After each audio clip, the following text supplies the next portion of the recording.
If any man among you seemeth to be wise in this world, let him become a fool, that he may be wise.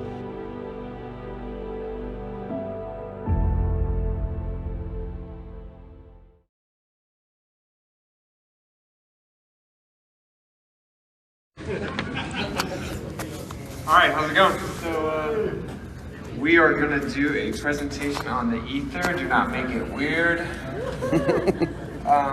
So we'll be kind of information heavy and slightly technical at times, but I think it's super important. I guess we'll just start it with, if you've never heard of the ether, it's an ancient idea. It's basically this all-encompassing energy field, we'll say, in layman terms, and it's all around you. And that may sound crazy, but it's because you've been indoctrinated. So let's start it off to break some of the cognitus here. And we'll look at some modern physicists admitting that there has to exist an ether. So we have, today the vacuum is recognized as a rich physical medium. A general theory of the vacuum is thus a theory of everything, a universal theory. It would be appropriate to call the vacuum ether once again. It's from the philosophy of a vacuum. Now, of course, we know nature abhors a vacuum, but you do have vacuum chambers, and you remove most of the air, and they have tons of electromagnetic energy that's not supposed to be there. They can't use the word ether in physics for obvious reasons. We'll cover that. So anyway, this is a famous physicist. Here's another quote we have from Paul Dirac, who's actually like the father of quantum field theory, effectively.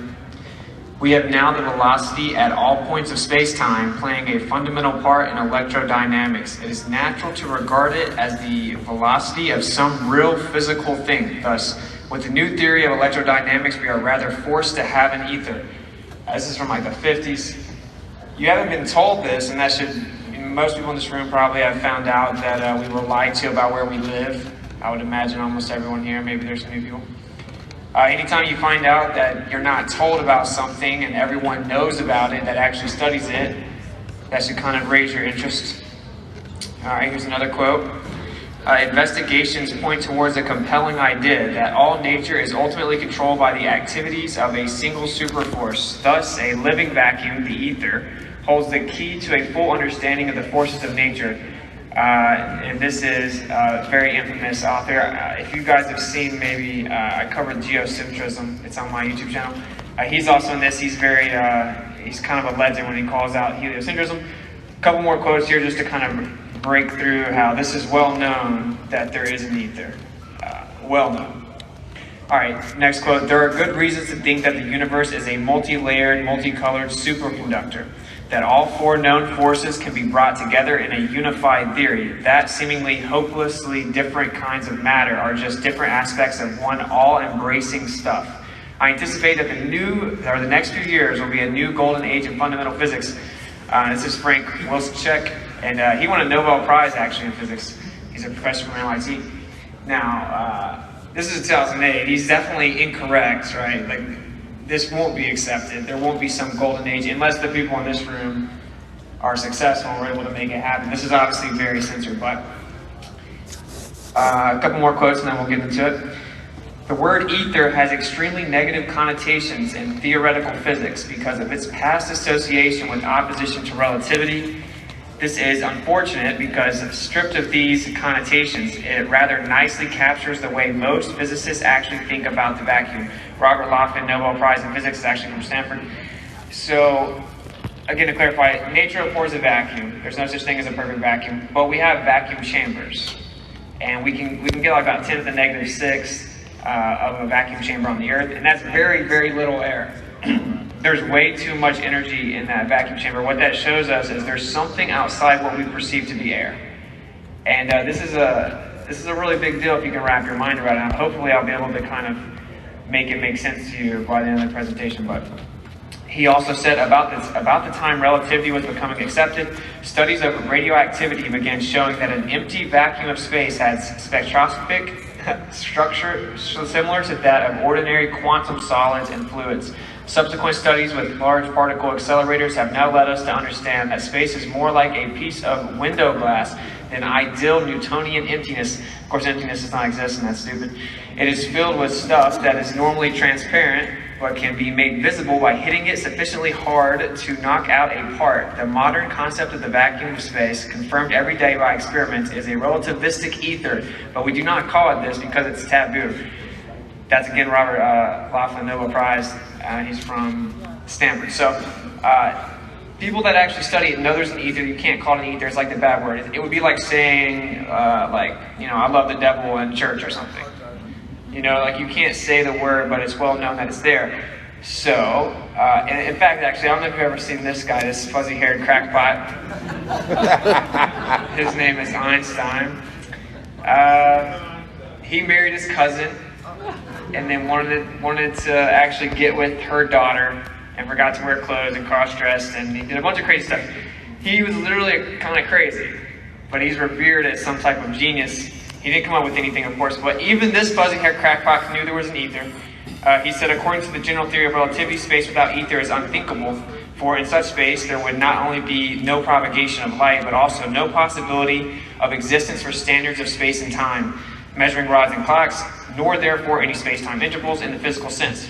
And this is his writings on the ether and the theory of relativity when he gave a speech at the University of Leiden.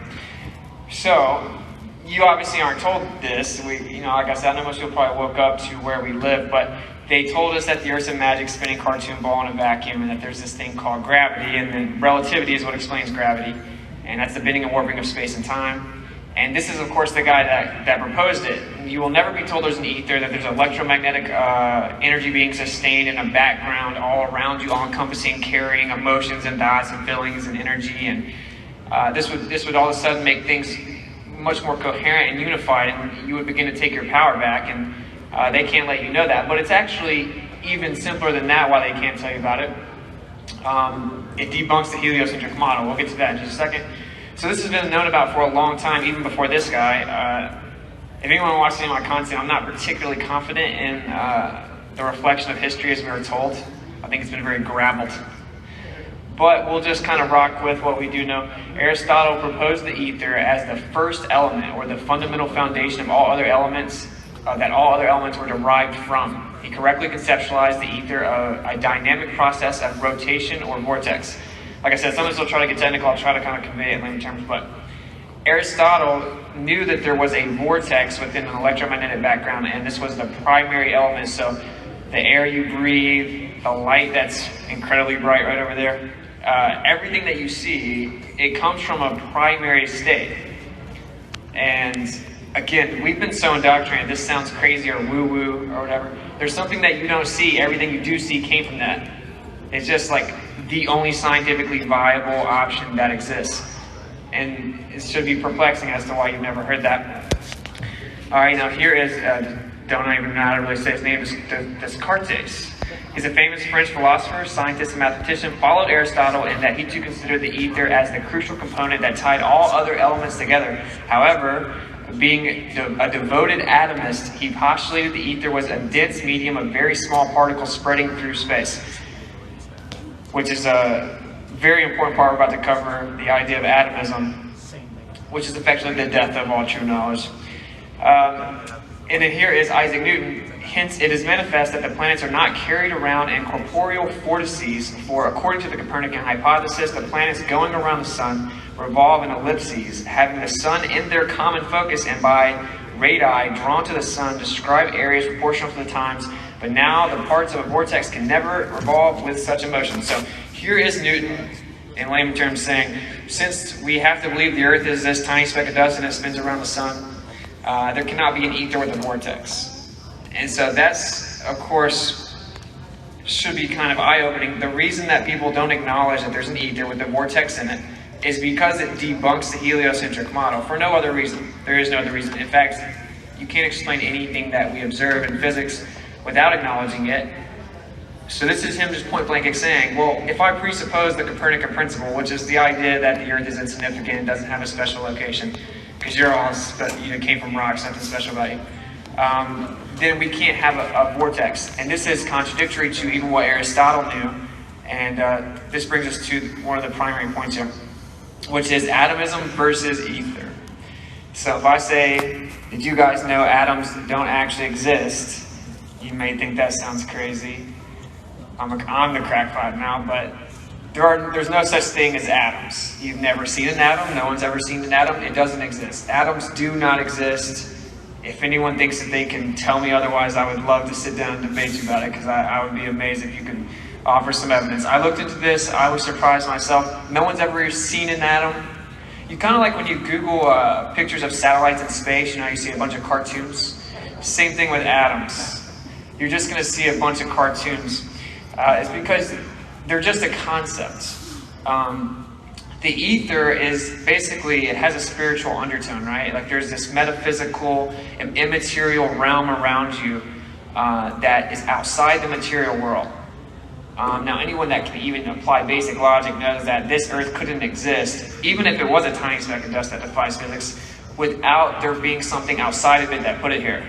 Just logically speaking, there's no other way, but this is not what we were taught in school, and this is not what your indoctrination camps wanted you to believe or understand. So materialism, the idea that everything that is seen either is material or comes from material, has evolved into atomism. And they think that everything is comprised of tiny little bombarding balls everywhere.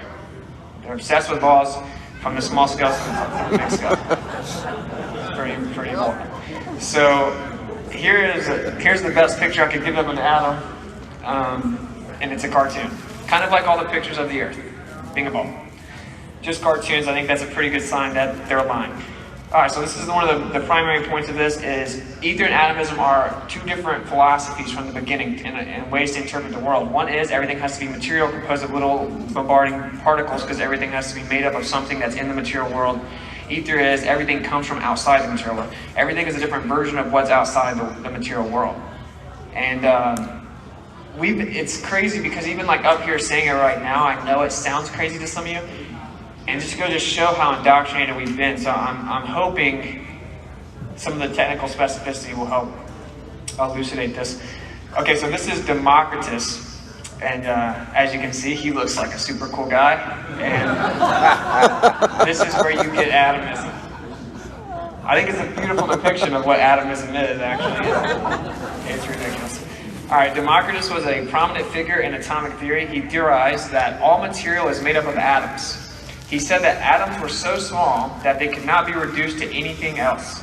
He theorized that the universe is made up of the space with atoms, or the being, and the vacuum, the vacuum that is absence of atoms. He called this empty space the void. Now this is long before they claimed they went to space and all this nonsense, right? So you should apply pattern recognition, you're going to find out that they didn't go to space. So none of this stuff is true. They have little creepy Greek philosophers like this guy, who, this looks like he just ate somebody or something, right? Like, he looks insane. This dude looks insane to me. And he basically told you the heliocentric model in modern physics thousands of years ago, long before they claimed to have in any way verified it. He pictured atoms as mostly homogeneous. He thought the reason things look different and feel different to us is because they are made up of a different configuration and combination of atoms. He theorized that because everything is made of these infinite atoms, nothing really dies. Everything just changes form. This idea is very similar to the popular concept of today that matter cannot be created nor destroyed. I don't agree with that either. I know that might sound crazy to some of you, but what is matter? Matter is a modality of the ether, and so no, technically you can't create it, but you could manifest it via manipulation. In fact, Nikola Tesla said that when the ether is thrown into prodigious, infinitesimal worlds of velocity, which just means really fast and really small worlds of velocity, it manifests as matter. And that dude just gave us everything that we use electrically in this room, so he may have known what he was talking about, and so I think technically you could manifest matter, but I digress.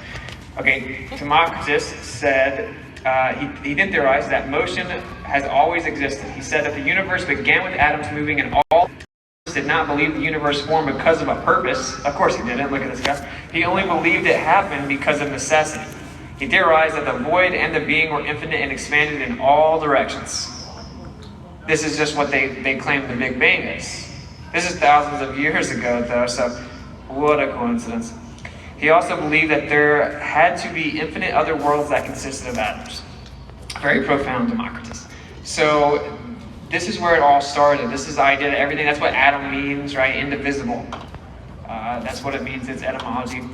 So it's basically that concept of the smallest thing that you could break everything down to, the smallest entity. It couldn't be broken down anymore.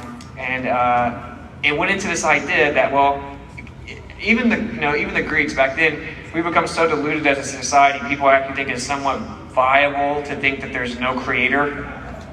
I can assure you that it's not. It's logically bankrupt. So back in the day, everyone knew there was a creator. They just explained it different ways. So he was one of the few people within the Greeks that was like, oh no, there's no creator. That character is very frequent nowadays, but he was kind of a psycho. Again, I don't want to reiterate, but it's like, this is like the best picture I could find of the guy. That guy, obviously, he was not depicted as a very good-looking dude that was chilling. All right, so here we're going to move on past the idea of atomism, just so you knew how long ago that happened, and they just happened to predict the Big Bang and all this nonsense we're told thousands of years ago. Dude was a prophet.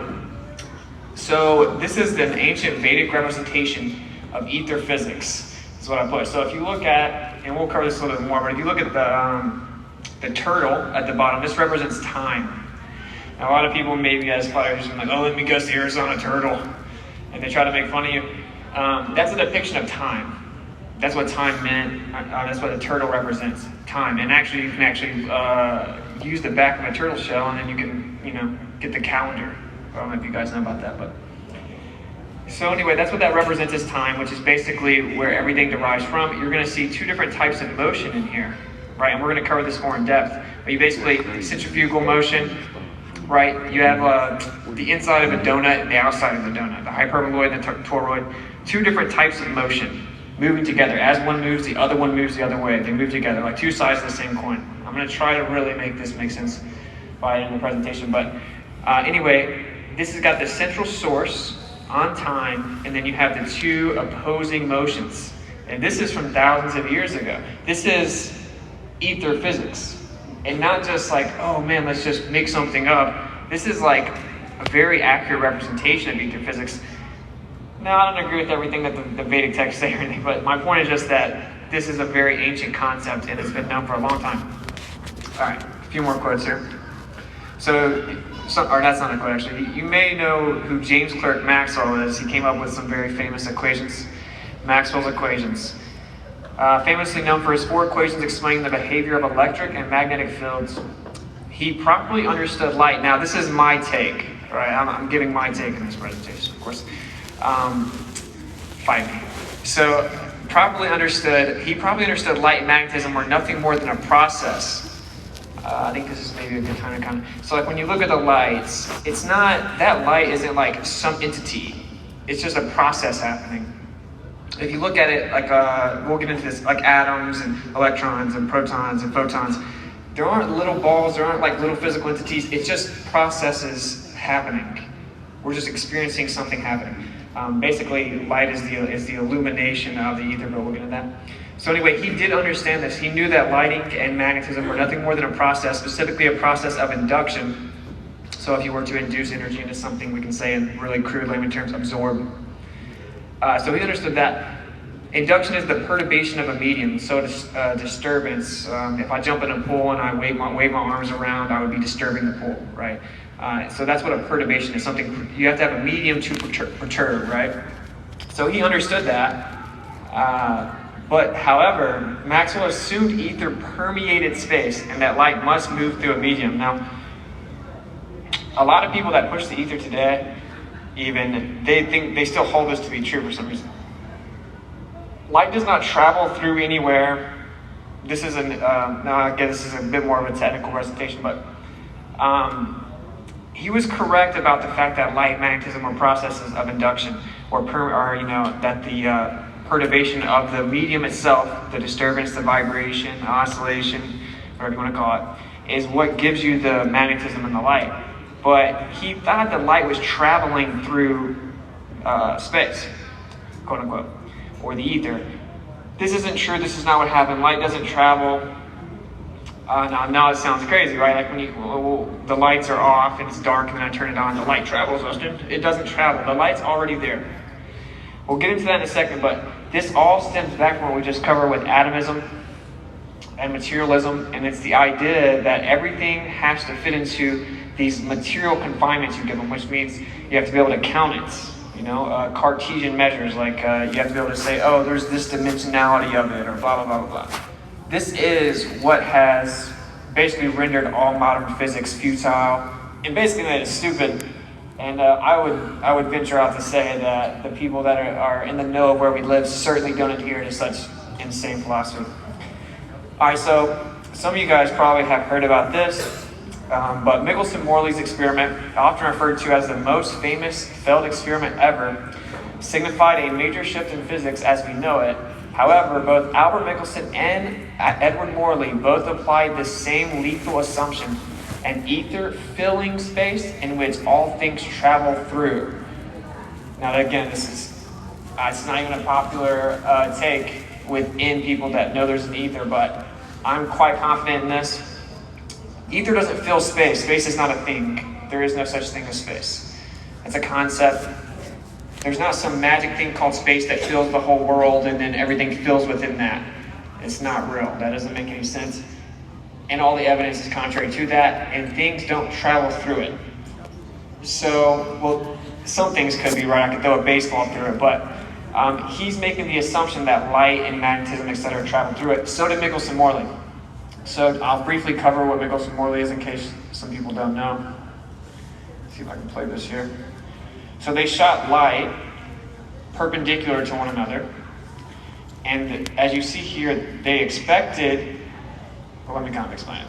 So they think that the Earth is spinning around the Earth is spinning around the sun, right? So if the Earth is spinning around the sun and there's an ether, if we shoot light with the motion of the Earth, and then we shoot light against the motion of the Earth, they should get back to the receiver at different times. One's going with the motion, one's going against it. The light going against the motion of the Earth would take longer to get to the receiving end of the perpendicular rays on the table, right? So this is the expected result here. As you can see, there's a separation, one gets there later. In reality, when they shot the light, they got it much closer to identical than is predicted by heliocentrism. Okay, now it wasn't perfect, but it was not anywhere close to the prediction. This was hands down the biggest shift in physics in modern history. Not even close. Most of you guys were never taught about this. You may have heard about it, since you've been a flat earther and research, but how could the most famous experiment that changed all of physics been left out of curriculum? It's for obvious reasons. It has drastic philosophical implications. So this is the actual result, of course. It is in no way separated the way that it should be. So this is where the fuzzy-haired crackpot comes back in. He says, via special relativity, that the ruler, as you can see, the ruler physically shrank. Okay, so there was a difference, you just couldn't tell because the ruler physically shrank that measured the difference in the light. This is top tier physics. To this day, people believe this is real. So the ruler shrank, you just couldn't tell. It looked like it stayed the same. This is called a Lorentz contraction, still used in every higher level academic section of physics you can imagine. Now, of course, I think when you have evidence that contradicts what you believe, and you have a theory and it makes a prediction and then the evidence directly contradicts it, you're like, okay, well, looks like my theory is wrong, right? I need to trash my theory. It didn't work. This is trash. That's not what they do with the globe Earth, though. That's not what they do with heliocentrism either. They desperately cling on to it, making up anything that they need to keep it alive, including saying that matter physically shrank, you just can't tell. It's like me saying this podium changed sizes, you just couldn't tell it changed sizes, but I promise it did. Well, let me go measure it and see if it changed sizes. No, it's going to measure the same, but trust me, it changed sizes. It's so stupid. At the same time, they say that the clock, that time, physically widens time, the concept of time, that it physically widened and then it slowed down. So it slowed down as all the matter shrank, so it looked like it took the same time and it traveled the same distance, but it was different. This is special relativity. You might have been told when you were growing up Einstein was some genius. He was actually a psychopath, and he was in no way anywhere close to a genius. So anyway, this is still to this day all that the heliocentric model has. This really ends the whole debate right here. We can go shoot lasers over water and physically measure the surface of the Earth. It isn't curving. That's cool. That's true. They don't even have like a logically viable theory to pretend the Earth is a ball that spins around the sun. Literally, it doesn't exist. It's impossible on its face philosophically and logically. We've kind of been brainwashed, and via materialism, logic is the most important thing that exists. So if something is logically bankrupt or not viable, it's wrong. You don't have to do anything else. It's over right there. So the truth is, heliocentrism is debunked with the Michelson-Morley experiment. They will tell you that it debunked the ether because they're basically religious zealots. So anyway, I don't want to diverge too much on that, but that started the cascading effect that we now see today. So here is Einstein when he decided to put clothes on, and he said, therefore I thought in 1905 that in physics one should not speak of the ether at all. This goes to show that it's like this religious weirdo thing. You can only talk about what you're allowed to talk about. This judgment was too radical, though, as we shall see with the next consideration about the general theory of relativity. It moreover remains, as before, allowed to assume a space-filling medium if one can refer to electromagnetic fields. Now he's wrong again. There's no space-filling medium. There's no space to fill. Space is a version of, or an absence of, ether. But anyway, it's conceptual. So it moreover remains, as before, allowed to assume a space-filling medium if one can refer to electromagnetic fields, and thus also for sure matter as the conditions thereof. So this is him just point blank saying, like, oh, based on, actually, I was told I couldn't talk about the ether. Well, I can't even propose general theory of relativity without acknowledging there could be an ether. One can thus say that the ether is resurrected in the general theory of relativity, since the new theory, metric facts, can no longer be separated from true physical facts, and the concepts of space and ether have merged together. Ludwig, Castro, Einstein, the ether 2000. So this is kind of what I was trying to say earlier. Most people don't actually ever talk about this, but quantum mechanics and the 21st century physics has shown us that space and ether are not different things. For one, you cannot acknowledge the ether. And it's basically just different properties within the ether. That's all they're looking at the whole time. There isn't something called space with stuff moving around in it. Space isn't real. There's no such thing. It's the idea, kind of like a shadow. Like the shadow from these incredibly bright lights over here. Like that's just a privation, right? It's the absence of light. That shadow is nothing in and of itself. It can't have physical properties. That's what space is. Now they couldn't, again, just to reiterate, they couldn't acknowledge the ether though because it proved that the Earth was stationary. Okay, this was a long time ago. If there was an ether, the Earth could not be moving. It's that simple. So then we come full circle to the 21st century where they're like, oh, there's an ether, we can't call it that because it's taboo. You can't call it that because it would debunk the globe Earth model. That's actually what it is. All right, so they have a philosophical devotion to heliocentrism and materialism, which has decimated any true understanding of the ether and the nature of reality. And I know, like I said, this is kind of technical and nerdy, I guess, or whatever, but it's like very important that we understand these concepts if we're going to really progress towards like a positive future.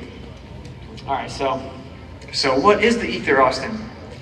A lot of people were asking me that like it was a refutation. Ether is not a substance that permeates space. We've covered that. Space is not all-encompassing container that houses all phenomena. This is a major disconnect with the true understanding of ether physics. Again, ether is not a substance. Thus, it is not physical in the same way as the other elements like fire, water, earth, and air. Aristotle was right about some things, but so it's not physical in those ways, but it has physical properties. It's hard to wrap your mind around this maybe, but there is a medium that there's this huge spectrum of ether, and we perceive a small spectrum of it, and that's what we call the material world. That's what we see, that's what we think exists. All right, it's all the same thing. I know it sounds real new agey or whatever you want. It's just what it is. This is like physics, though. This is not about being new age or woo-woo. So ether is non-Cartesian, nor can it be measured, which means no location, extension, and no duration. So therefore, according to the atomists and the materialists, it doesn't exist. If I can't count it, it doesn't exist, basically. Philosophical dedication to materialism renders this understanding futile, therein which lies the problem. Ether is an immaterial background medium of pure potential. It cannot be quantified or measured intrinsically. So that's what I define ether as. It is pure potential. So when you come up with an idea, when you have revelation, intuitive understanding, this all actually comes from somewhere, and it comes from a place of pure potential, energy. Now, energy is not properly defined in modern academia as it's the ability to do work. And that's like I'm saying. So what is a human? Can you tell me what a human is? They have the ability to breathe oxygen. Yeah, okay. But what are they, bro? They have the ability to breathe oxygen. It's not answering the question, right? They can't define energy because they can't understand the ether. They don't understand ether physics. It's actually pressure mediation. It's the manifestation of the pure potential background. So anyway, ether is the necessary antecedent to energy, which is simply the polarization of ether, or pressure mediation. So I think that's a big part to understand. You can't have what we call energy without the pure potential state. That's what it is. There's this alternative realm of pure potential. It's like pure rest. And everything that we see manifested as light, magnetism, electricity, electrostatics, all energy, it comes from that pure potential state. Without this framework, we will never make any progress, and we'll continue to use the same AC generators that we've had since the early 1900s. So here's Nikola Tesla. This is what he's talking about, we just covered in the last slide. He's clearly alluding to the same principles, and he says, the day science begins to study non-physical phenomena, it will make more progress in 1 century than in all the previous centuries of its existence. Now, he's wrong about this actually, because way back in the day, they already knew this. We've actually just become stupid recently.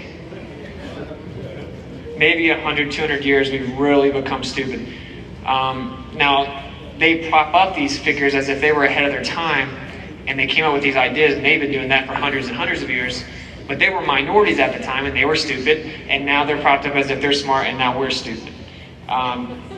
It's actually worked pretty magnificently, because if I tell someone that an atom doesn't exist, I immediately get ridiculed. It's almost worse than telling people that the earth is flat. Tell someone that the atom doesn't exist and electrons aren't real, they just like want to fight you. It's like, calm down, bro. There's no such thing as an atom. All right, so this is the more technical part. So I don't want to spend too much time on it, but so again, ether has no Cartesian measure, location, or extension. Thus, it is not part of Cartesian space, like Cartesian coordinate systems, right? Like make a coordinate system, cross patterns. You want to, this location over here is like this extension over here. You want to quantify and map out the ether. You cannot do that. So therefore, they just ignore it and act like it doesn't exist. So it doesn't have any of those properties. Rather, dielectric capacitance is counterspatial, which is what we're talking about, ether, pure potential. So the idea of space, it's this area that's in this material realm. There's an inverse to that, just like there's a flip side to a coin, okay? And we'll just call it counter space. These words are so foreign to you because you have been brainwashed. And they were foreign to me as well. So you hear counter space, like, what is this guy talking about? It's just the part of the realm that you don't perceive with your eyes. You perceive it with other stuff, though, by the way. Like, they can't explain memories or dreams, or I can know if someone walks behind me on the stage, I'm going to know they're back there without turning around. I can think of people and know that I'm going to hear from them before I talk to them. I thought of someone I hadn't talked to in like 4 years, and they texted me a few hours later. It's not a coincidence. There is a realm that we don't materially perceive or experience that exists, and it is the pure potential state. All right, anyway, so basically the way that we're going to explain this is using this capacitor here. The tighter you wrap metal foils around, the more capacitance. Capacitance just simply means the ability to store electricity.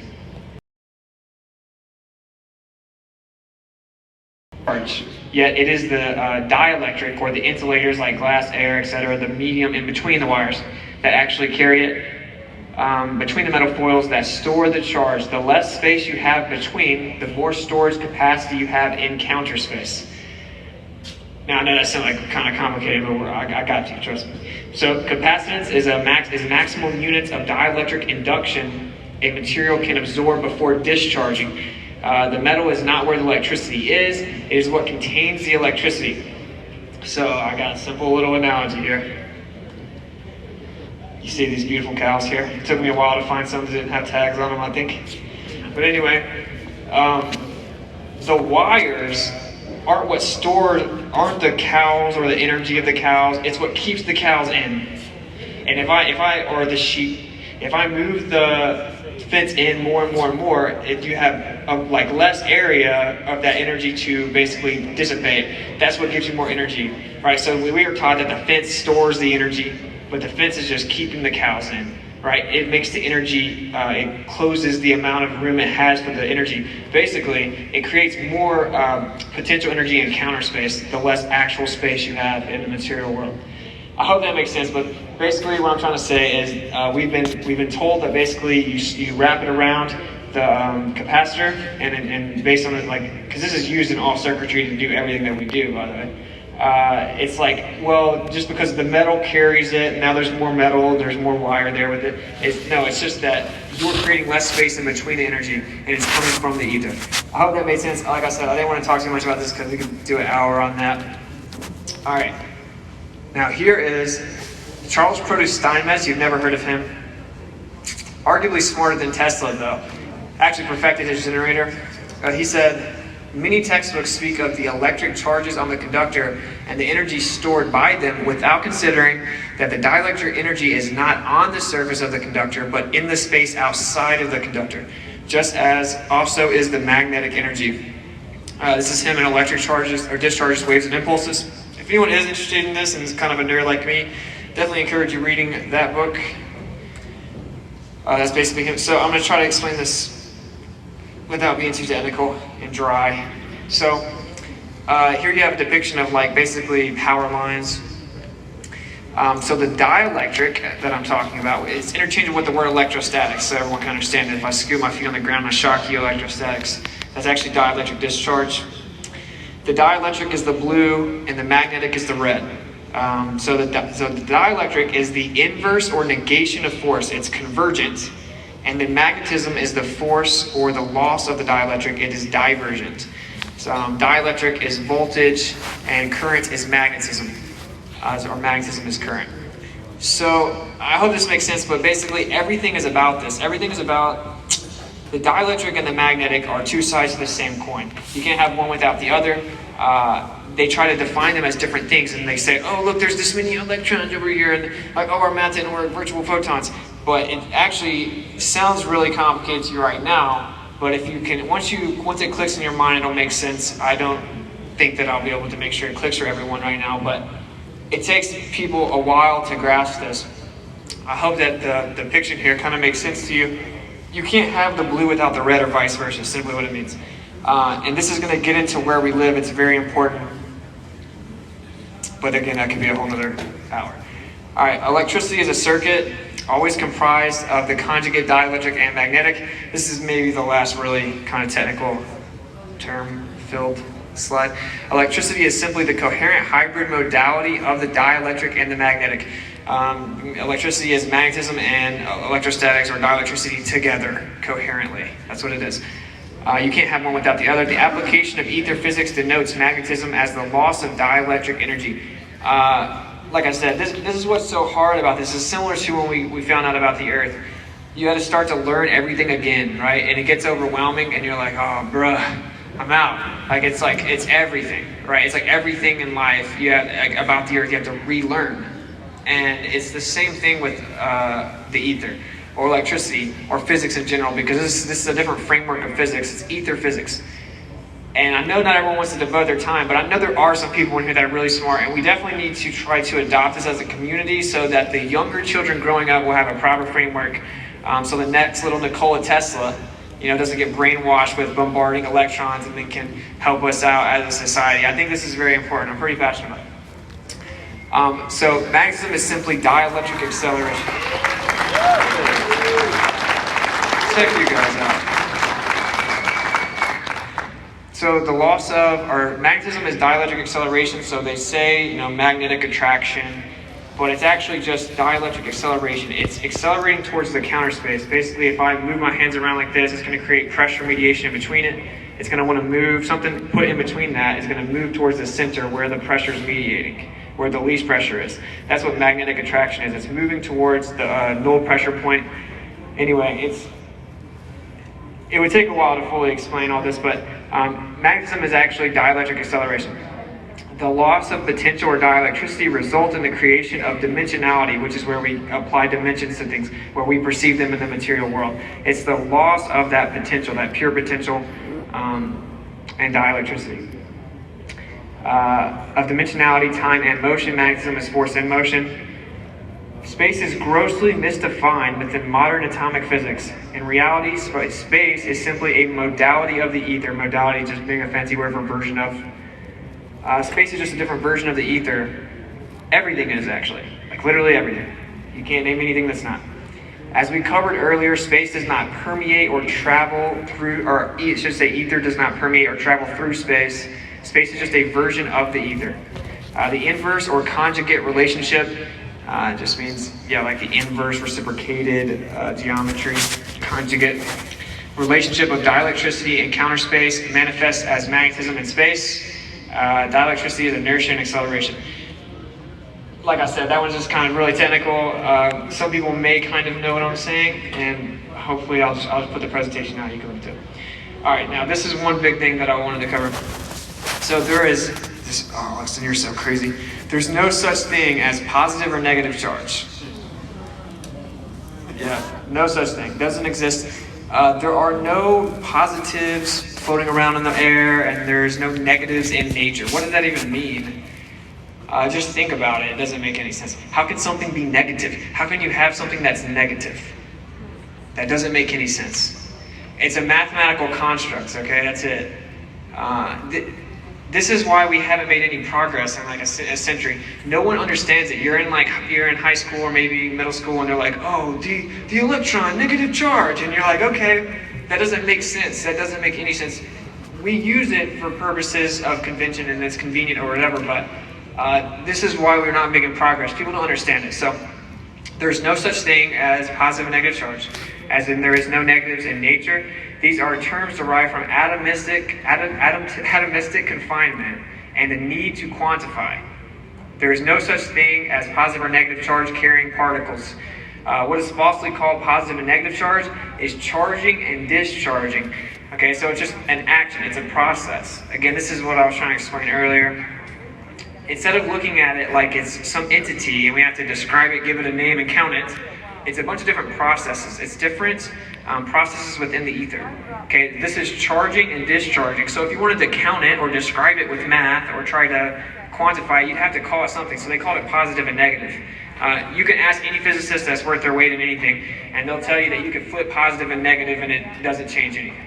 It was arbitrary delineation. It was like, oh, we'll call that positive, we'll call that negative. You could flip it. They could have flipped it back then. They could change it right now in the textbooks, and it wouldn't matter. We would just call electrons positive, right? It doesn't mean anything. Now, it does mean something to how detrimental it is to interpreting what's happening. So magnetism is charging and discharging superimposed, meaning a magnetic field is both charging and discharging on top of each other. A simple way to understand this, though, we'll get to it in a second. Charging is the spatial toroidal divergent magnetic aspect, as you can see right here on the left. Hopefully you guys can see it. And then discharging is the counterspatial hyperbole convergent dielectric aspect. Anyway, if you can see the pictures, I know some of you guys may not be able to. It's basically like a donut. You draw through the inside of the donut, and then you have the outside motion of the donut as well. That's charging is basically the divergent aspect or the magnetic aspect. Divergent, and then the converging aspect of the, we'll call it the geometry, is dielectric. Okay, and this is what we call discharging or negative charge. This is why when you put them together, they move towards each other, right? Positives and negatives attract. Well, it's because they're conjugate geometry, so they fit into each other, if you will. So they just find, just like we know that, you couldn't have gas pressure next to a vacuum and fill space, right? Obviously that's like psychopathic, it doesn't make any sense. High pressure goes to low pressure. Like heat goes to cold. It's the same thing with electricity, right? So basically positive charge, well we have a different geometry. We have excess charge, it's charging, it's in the process of charging, the negative charge is discharging. It's going to go to the system to seek equilibrium. So like, oh, there's more charge here, it's building charge, it has less charge here, it goes over here. Basically the motions fit into each other. I hope that makes sense, but a simple way to understand what negative and positive charge actually is charging and discharging, and then think of a bottle of wine. A little early for that though, guys, chill out. We got the wine here. The wine is discharging, and the glass is charging. I couldn't think of a much simpler way to put that. That's all that it is. When they say something's positive and negative charging, something's building charge, something's losing its charge. It's literally that simple, and if you were taught that in second grade, you wouldn't be looking at me like I'm crazy right now. Because it's that simple. And that's why one goes to the other to seek equilibrium, just like if you have high pressure sitting next to a vacuum. It's the same thing. Again, it's atomism. It's so crazy. It's just like a house of cards. So it's atomism and materialism that has made us come up with these stupid names and these stupid denotations and mathematical fairy tales. And the reason ether physics was thrown out is because they had to throw it out to keep on the spinning ball fairy tale lie. Now, most of you guys have been free from that lie, I would imagine. If not, you should just look into it. It's pretty stupid. Once free from that lie, it would be stupid to hold on to the confinements of that lie, right? Doesn't make any sense. That's why we're so devoted to atomism. Ether physics decimates heliocentrism. Alright, moving on. Again, a lot of this stuff, I decided instead of hyper-focusing on one specific thing, I'm just going to kind of give you a taste of a bunch of stuff and hopefully make a bigger picture, but this could also be a whole other presentation. But what we would call north poles are just basically clockwise motion, and what we call south poles are counterclockwise motion. You can actually prove this by looking at the fields change based on what pole you put the magnet next to, okay? Now, if we were taught that it's all about motion and geometry, and we were showed pictures and explained how it works, we would all understand it.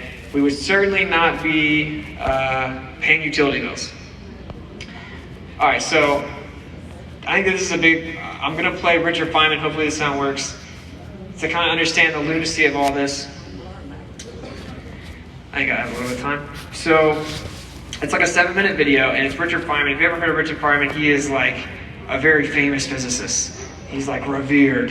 And he was like the cool guy, come out with his whiskey and his cigarette, and he'd be like, the cool guy that's smart, and the college kids loved him or whatever. He wasn't that smart though, ironically. But he's an atomist as well, right? As is just about any physicist that you'll meet. And so they still can't explain magnetism or electricity or electrostatics in 2022. They don't know what it is. So I must not be that crazy, right? At least I have an answer. They don't have an answer. And if this isn't my answer, I'm just trying to relay the message here. They say magnetism is something called virtual photons. Now, they don't actually exist, and no one knows what it is, and it's completely made up nonsense. And Richard Feynman will tell you that, virtual particles, their existence is questionable at best. Just a concept we made up to make the math work. So anyway, this is modern physics. They can't explain these things we use every day. And that's why you can't explain them, and you don't understand them, and that's why we're not making progress, not to be too reiterative. But here's Richard Feynman trying to explain what magnetism is. Of course, he's famous for his work in quantum physics. That everything's comprised of little particles, and it's like, what's it? Gluons and buons, and just make up names, and then you're smart. This is him trying to, someone asked him what magnetism is, and this is one of the most famous physicists in the world trying to tell you what magnetism is.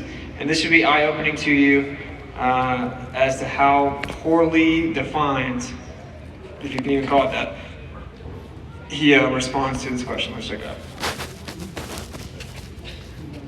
If you get hold of two magnets and you push them, you can feel this pushing between them. Turn it around the other way and they slam together. Now, what is it, the feeling between those two magnets? What do you mean, what's the feeling between the two magnets? There's something there. mean, the sensation is that there's something there when you push these two magnets together. Listen to my question. What is the meaning when you say that there's a feeling? Of course you feel it. Now what do you want to know? What I want to know is what's going on between these two bits of metal. Magnets repel each other. And, well, then what does that mean, or why are they doing that, or how are they doing it? You're asking. I must say, I think that's a perfectly reasonable question. Of course, it's an excellent question. Okay. But the problem that you're asking, you see, when you ask why something happens, how does a person answer why something happens? For example, Aunt Minnie is in the hospital. Why? Because she went out, she slipped on the ice and broke her hip. That satisfies people. It satisfies, but it wouldn't satisfy someone who came from another planet and knew nothing about it. First you understand why, when you break your hip, do you go to the hospital? How do you get to the hospital when the hip is broken? Well, because her husband, seeing that she had the hip was broken, called the hospital up and sent somebody to get her. All that is understood by people. And when you explain a why, you have to be in some framework that you allow something to be true. Otherwise, you're perpetually asking why. Why did the husband call up the hospital? Because husband is interested in his wife's welfare. Not always. Some husbands aren't interested in their wife's welfare. They're drunk and they're angry. And so you begin to get a very interesting understanding of the world and all its complications. In order to, if you try to follow anything up, you go deeper and deeper in various directions. For example, you can go, why did she slip on the ice? Well, ice is slippery. Everybody knows that, no problem. But you ask, why is ice slippery? That's kind of curious. Ice is extremely slippery. It's very interesting. You say, how does it work? You could either say, I'm satisfied that you've answered me, ice is slippery, that explains it. Or you could go on and say, why is ice slippery? And then you're involved with something, because there aren't many things as slippery as ice. It's very hard to get greasy stuff, but that's sort of wet and slimy. But a solid that's so slippery, because it is in the case of ice that when you stand on it, they say, momentarily the pressure melts the ice a little bit, so you got a sort of instantaneous water surface on which you're slipping. Why on ice and not on other things? Because ice expands water expands when it freezes, so the pressure tries to undo the expansion and melts it. It's capable of melting it, but other substances contract when they're freezing, and when you push them, they're just satisfied to be solid. Why does water expand when it freezes and other substances don't expand when He obviously doesn't know the answer. Turn them the other way. There's a very analogous force, electrical force, which is what ultimately is the deeper. He does this the whole time. You have to stop more technical. And as I would be cheating you, because they're not connected right on hands, I should be in trouble. You'd soon ask me about the Long story short, he doesn't know the answer.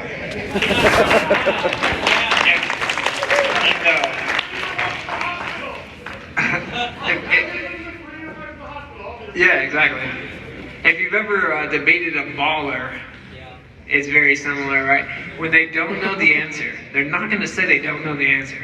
They'll die first. If anyone saw my debate with a physicist, it's very similar. So, he knows the answer is that he doesn't know. I've read his writings. He knows it very clearly. He knows that they can't explain it, and that particle physics doesn't explain it, has a prediction it doesn't work, and magnetism eludes their grasp of materialism. So, I mean, that just shows kind of the character of that guy, in my opinion. He couldn't answer the question, which is that he doesn't know. Well, we can know, because we don't have to be devoted to atomism. We don't have to be devoted to the idea that there's this tiny little speck of dust that flies around in a vacuum. All right, so I'm going to kind of breeze through the rest of the thing. I've already been on here for a while. As some of you may know, I can really talk. All right, so atoms do not exist, meaning they are not things, as atomism and materialism claims. Everything is magnetodielectric dynamics in the process of pressure mediation or seeking equilibrium. The one natural law ever should be that all things seek equilibrium. That is the natural law. Everything's in the process of seeking equilibrium or pressure mediation. That's what everything is. There's a creation of energy that dissipates as space. This is the reason for the claim that atoms are 99.9% empty space. Whoa, how profound. Atoms are 99.9% empty space. No, they're not real, bro. They're not there. Okay, which is obvious nonsense.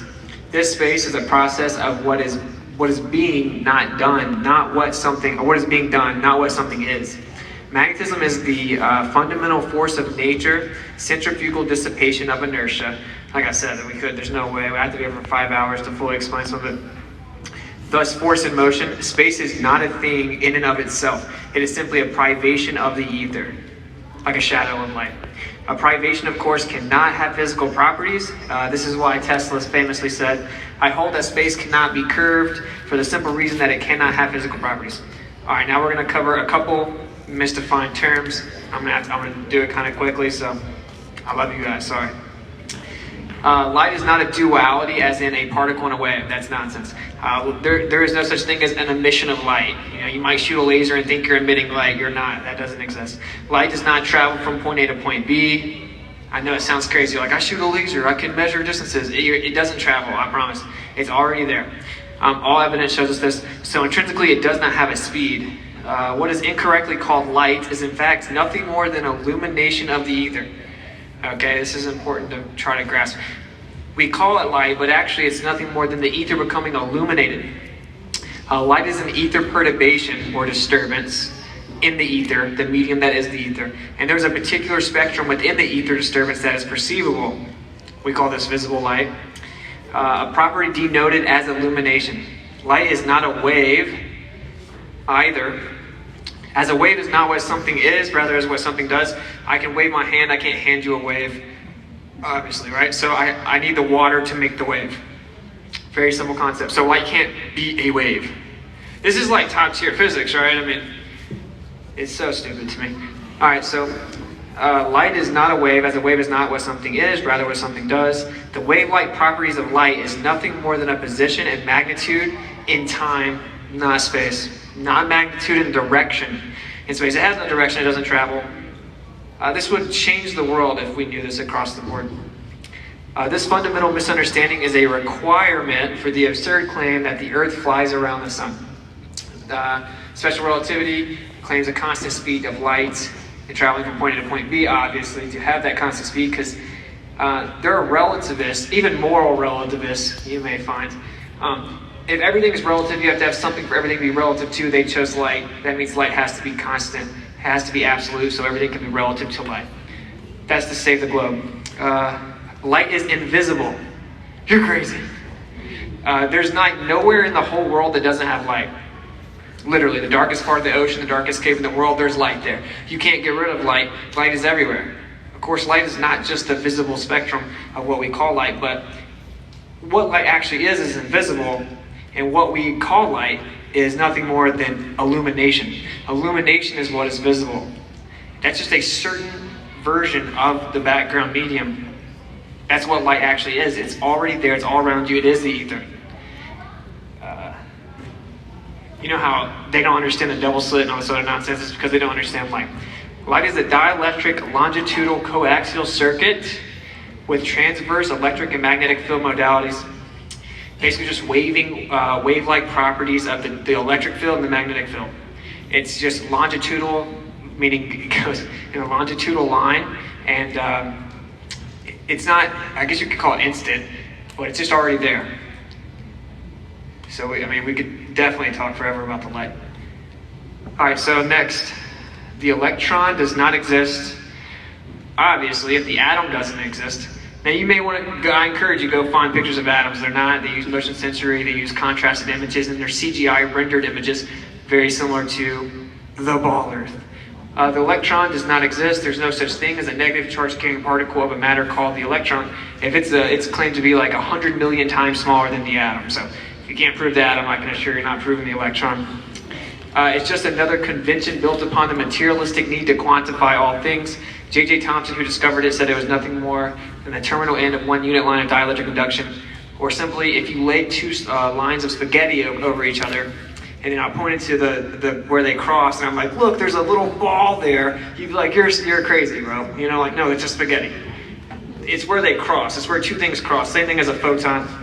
Photons are where the dielectric and the magnetic cross. It's a process, it's an event. It's not an actual object.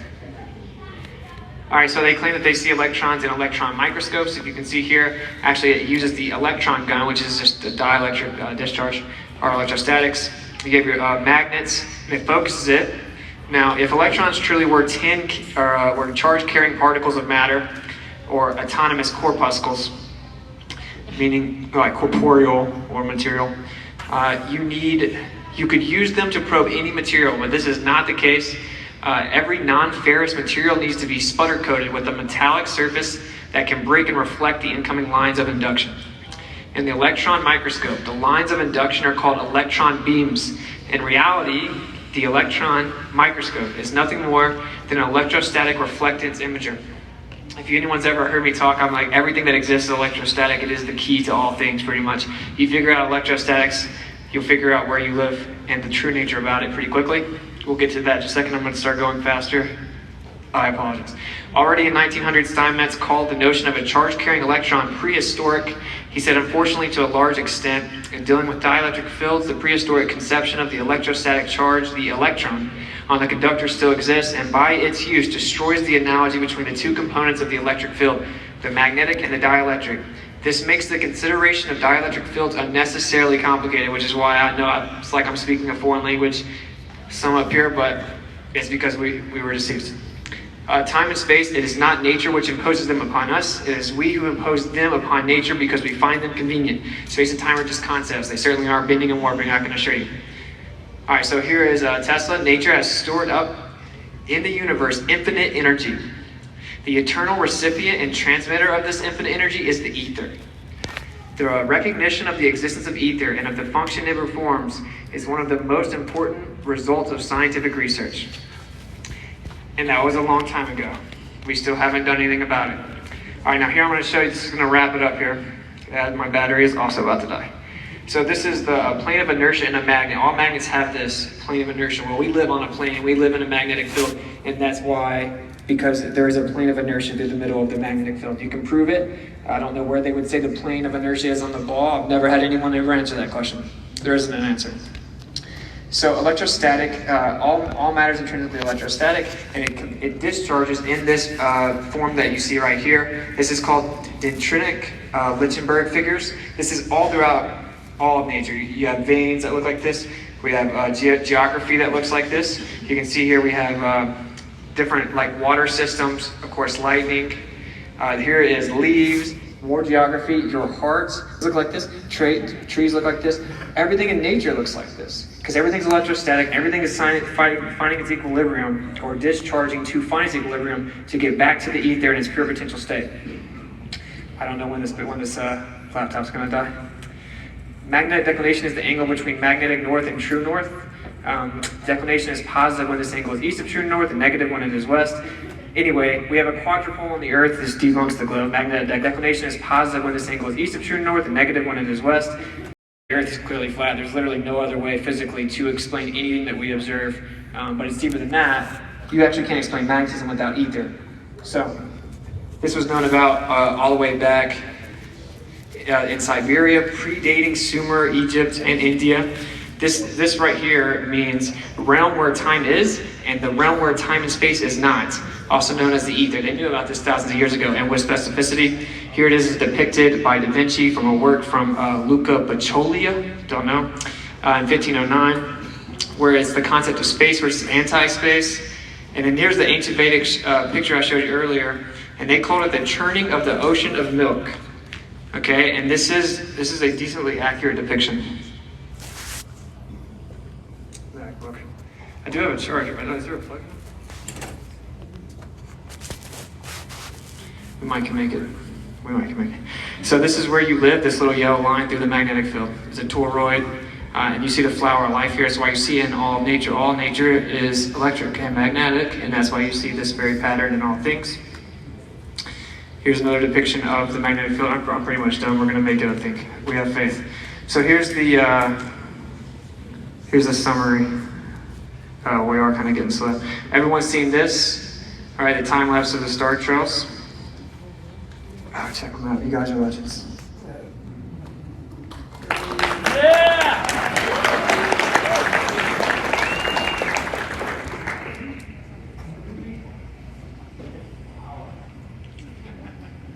right, another hour.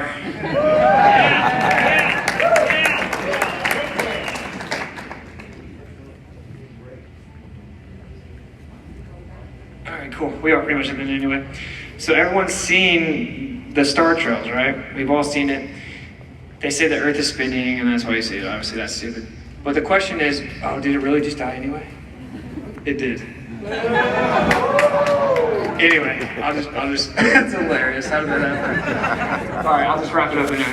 Basically, I was going to show you a picture of the star trails. We've all seen them. The question is, what's causing the motion of the star trails? It is the ether. It's a vortex. I was going to show you a picture of a vortex in water, so most of you guys have seen that anyway. That's what's drifting over top of the Earth. And then I was going to show you the ferrocell image of a supercell image of the magnet.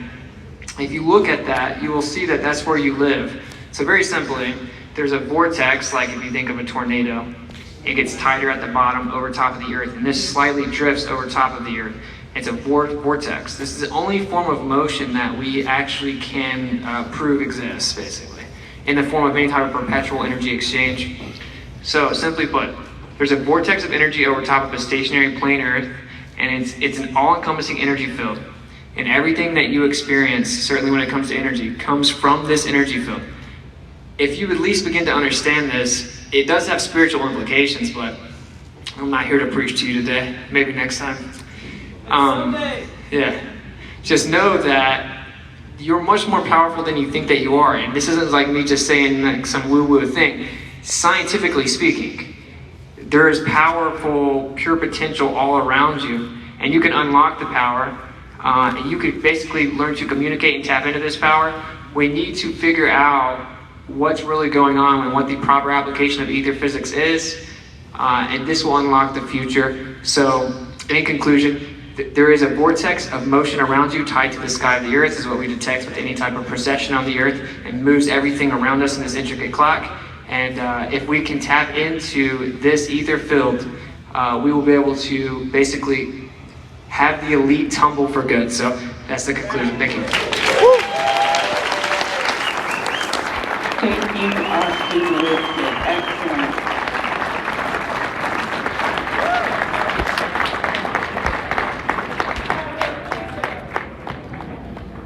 All right, up next we're going to have Ben Balderson. We're going to get him set up and just keep rolling along.